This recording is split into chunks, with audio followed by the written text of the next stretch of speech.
One of the most popular questions I get asked is, should I invest my money in one lump sum, or should I split it up into smaller amounts and drip feed it into the market? This is usually in the form of, hi Chris, what do you think the markets are going to do? I have £5,000 to invest for 5 years. I wish I had a crystal ball that could give them the answer. If I could, I'd be sitting on a beach somewhere drinking Mai Tais. But today I'm going to burst that bubble and highlight why that's a wrong approach. I'm going to highlight the key strategy you need to use when investing, backed by in-depth research from the biggest name in the space, talk about whether you should be taking advantage of these super high interest rates to boost your returns, and show you exactly what I'm doing with my money in this scenario. But first, we need to recognize what cost averaging actually is. The big elephant in the room that we need to address is that the phrase dollar cost averaging, which we commonly hear, is correct in the USA because people from America will be buying in dollars, but that's no good to us.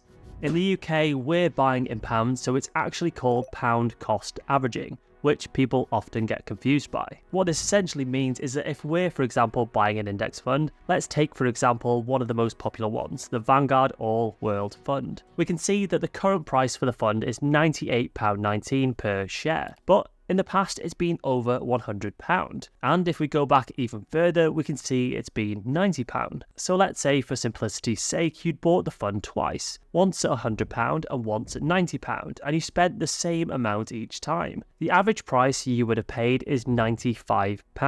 And we want to keep doing this over a long period of time, and that gives us an average price we buy in at. To give you a real life example, let me show you this in my portfolio to give you a better idea. This is a fund I buy on a regular basis, the Vanguard Developed World Fund, with the ticker symbol VEVE for short. You can see here where I bought some more recently. This actually cost me £78 per unit, but you can see I've also been buying way down here in the past, where the price was in the £60 range. So because I've done this, despite the fact the market has taken a bit of a nosedive recently, plus the fact I paid more than the current price, which is £76.75, my average that I paid in total averages out to be £68.16. So my portfolio is still up based on the average price I've paid. And of course, the price of this fund may also rise into the future. What this does is it spreads our risk as investors, so we're not buying once and then just hitting the panic button if it drops. We're just taking it as an opportunity to buy more. This is one of the biggest problems I see with investing. People buy and then they wonder if it's normal to be down, and then they're waiting forever for it to come back up with no plan to keep investing regularly. Think of it like this: if you were to sell a rare collectible in the future, 20 years from now, you know you could sell it for £20,000 in the future. Would you rather buy it today for £10,000 or £5,000? This is why we're averaging in. By taking advantage of fluctuations in price, we lower our risk and we can achieve far better returns no matter what the market does. But there's a big problem here that we need to not get this confused with. Cost averaging makes perfect sense if you're starting from zero. If you were going to start investing with £200 per month, it's easy. You buy and then you just keep buying each month. It's by far the most superior way to invest, and it's really the only sound alternative to trying to actively time the market, which we don't want to do, as most people will fail horrifically at it. So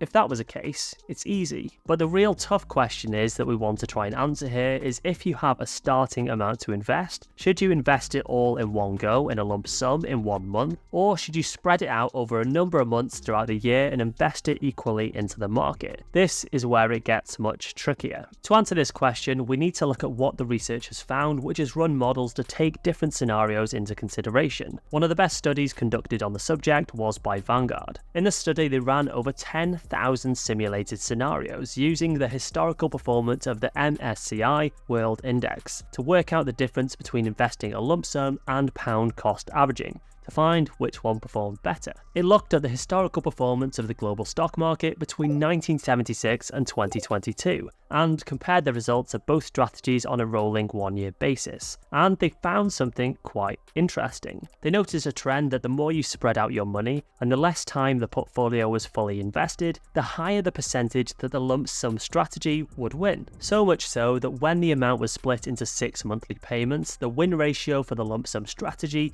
rose to almost 71%. The trend provided similar results with the UK stock market too, not just global stocks. But look at how that would have affected your portfolio. Although the data here is in dollars, we start with a portfolio value of $100,000. The results would be very similar if they were in pounds, given the win percentages I just showed. The difference between US and UK is almost negligible. What this found was that in at least 75 out of 100 scenarios they measured, the lump sum approach would have won more than if they would have spread the investment out over 3 months. You would have been thousands of pounds better off. And they also found this. If we compare the two charts, the solid line represents lump sum, and the dotted line cash averaging. The difference between the two is on the left hand side is if you split your investment over 3 months, and on the right hand side is if you split it over 6 months. On the top you can see lump sum is higher in the 95th percentile and lower in the 5th percentile. Also, the gap between lump sum and average portfolio values is particularly wide in extreme upside and downside scenarios. What this means in simple terms is it demonstrates how cost averaging can safeguard against extreme market downturns, but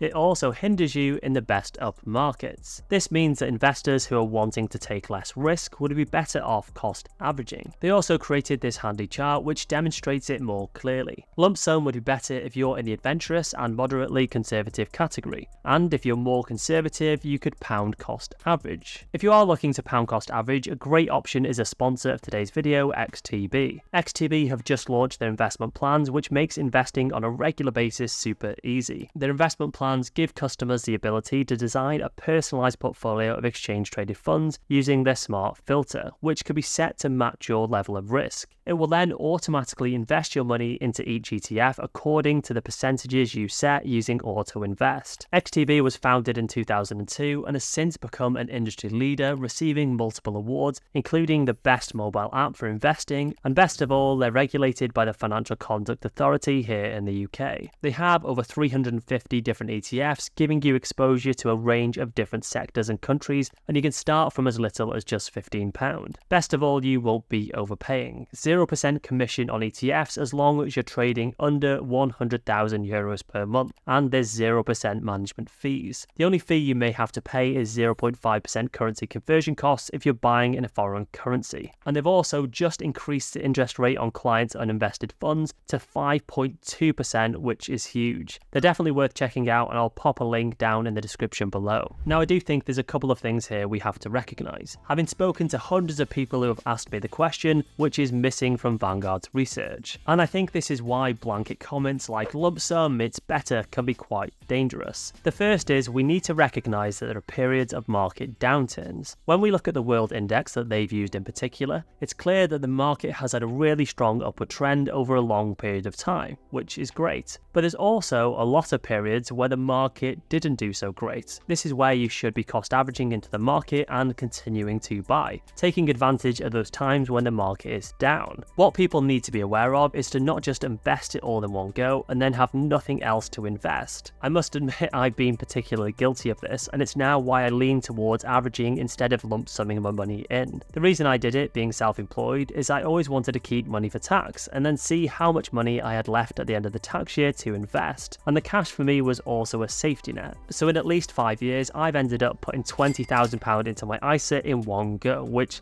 some people might think is a bit crazy. And I've also seen a trend that now the tax year has reset, a lot of people have rushed to fill their accounts as fast as possible. The problem is with this, however, sometimes I did fine. Other times I'd bought when the market was particularly high, which then left me waiting for an entire year to see my balance recover on what I bought. And if you fill that limit already, you're not going to be able to buy more. Now, I'm not advocating you should try and time the market, which in hindsight is what I wish I would have tried to do. Unfortunately, I was really on the wrong side of the statistics. They ask you how you are, you just have to say that you're fine when you're not really fine, but you just can't get into it because they would never understand. And trust me, it sucks watching it be down for a year and not being able to add more. The real thing to be saying is, sure, lump sum, but then keep investing from there. So you need to consider what your contribution situation is going forward. Can you keep investing, or is that you done for the year? Although filling your ISA as fast as possible can be great, it's often not the best approach. The second consideration is how much time you have. have, because it's time, not timing, that actually matters. If you have a long time until you need the money, when you invest it won't matter so much. But if you were to invest everything in a lump sum close to retirement, hoping for a solid return each year, could you have 5 years of the stock market not doing very much? In that case, averaging while keeping a high percentage in cash could be more sensible. We're actually in quite a strange period now where banks are paying good interest rates. You can get good returns on money market funds. In the past, when interest rates were awful, it didn't make much sense to have the money in cash, but now you can get a decent rate, it's definitely an option. What you can do is get that money into your account and put it in a money market fund that pays a good return. A good example of these is a short-term sterling money market fund on Vanguard, or an invest engine there's Elixir Smart Overnight Return. That way, if you're worried the market might take a downturn, you're getting a fixed return. But as we mentioned, this will help you in a down market, but it will hinder you in an upward market. So it really depends on what the market does. Vanguard states that dollar cost averaging just means taking risk later. And the top line stats say that lump sum outperforms cost averaging 68% of the time. Cost averaging outperforms cash 69% of the time, and lump sum outperforms cash 70% of the time. So if you want to go off the top line statistics, lump sum investing is better. But the truth is, you need to consider the current market conditions, which